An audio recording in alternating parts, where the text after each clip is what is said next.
पुण्यात भाजप 92 पेक्षा अधिक जागा जिंकेल असा अंदाज भाजपचे सहयोगी खासदार संजय काकडे यांनी वर्तवला आणि झालंही तसंच। या अचूक अंदाजानं एका नव्या वादाला तोंड फुटलंय। भाजपला पुण्यात मिळालेलं यश हे ईव्हीएम मशीनमध्ये गडबड करून मिळवण्यात आलेलं यश आहे असा आरोप पराभूत उमेदवारांनी केलाय।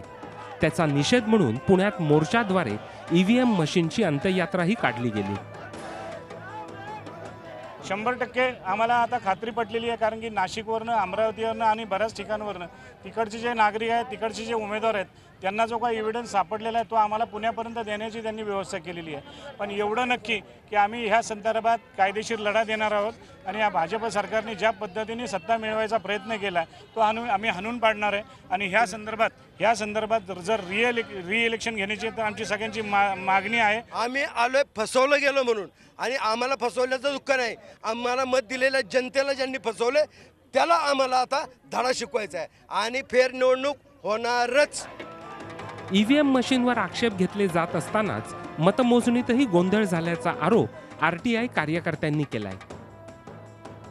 प्रत्येक प्रभागातील चारही गटांच्या एकूण मतांची संख्या समान असली पाहिजे, ती दिसून येत नाही। पुण्यामध्ये 26 प्रभागामध्ये ते खाली दिसून येते, पिंपरीमधल्या 20 प्रभागामध्ये दिसून येते। हे घडलं कसं? मग हे घडायला काहीतरी कारण आहे की सगळ्याच काय मानवी चुका कुठे म्हणू शकणार नाही।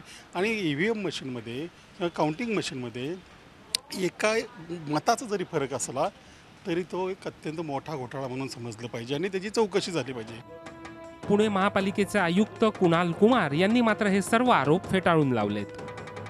बेसलेस आहे, याच्यात काही तथ्य नाही आहे। ईव्हीएममध्ये कुठल्याही प्रकारचा घोटाळा झालेला नाही। ईव्हीएम पहिल्यांदा हे वापरण्यात आलेलं नाही आहे। ईव्हीएमचा वापर अनेक इलेक्शन्समध्ये झालेला आहे आणि जवळपास प्रत्येक इलेक्शनमध्ये जे उमेदवार यशस्वी होत नाही त्याच्यावर आरोप करतात, पण हे आरोप कधीही सिद्ध झालेले नाहीत। पराभूत उमेदवार आता हा वाद उच्च न्यायालयात नेणार आहेत, तर रस्त्यावरची आंदोलनही सुरूच ठेवणार आहेत। नितीन पाटणकर, झी मीडिया, पुणे।